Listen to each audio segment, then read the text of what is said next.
During his first few months as head coach, it's pretty clear that his players really like Nick Sirianni. You can call him a players coach, whatever you want to call it. The guys really gravitate toward him. They seem to like him. But out here on the practice field, he gives them some tough loving. He'll get really animated. He'll yell from time to time at certain receivers. We saw him do that with Jalen Reagor just this week. That strategy seems to be paying off. The receivers especially really seem to appreciate that tough love they're getting from their head coach, and we'll see pretty soon whether or not it pays off.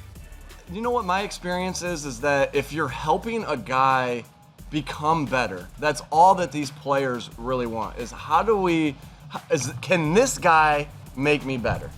And when that is the case, I think you can coach them as hard as you want to. Now, my philosophy is that I want it to be harder out here on Monday, Tuesday, Wednesday, Thursday, Friday, Saturday than it is going to be on Sunday. So, and that's something I kind of learned from my old head coach, Larry Karras. Like, he would yell and scream at us all week, and then Saturday during the games, we didn't get yelled at unless we did something really messed up. So Nick, that's my philosophy as far as that goes.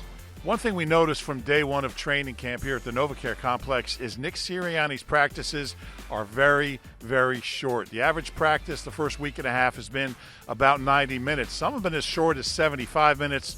The longest one was Saturday night, an hour and 45.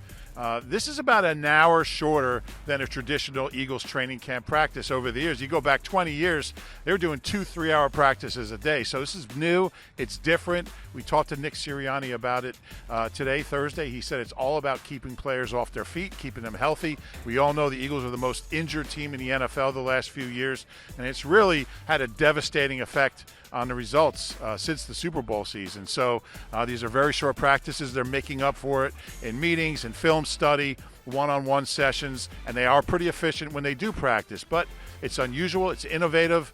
Is it going to have a negative effect on the end product? We'll see in September. What's your philosophy on the length of practice, and how do you know you're getting the work in that you need? Again, all that goes down to player health, and I'm not the expert in that.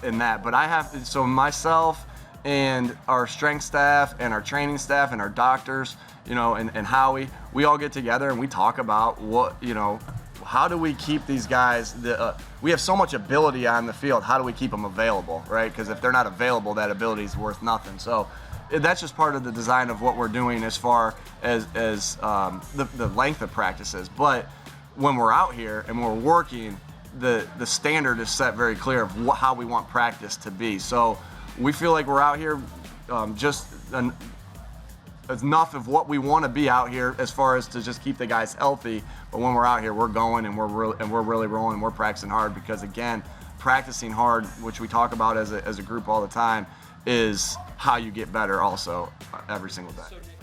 What do you think about Boston's ability to catch the ball at the backfield?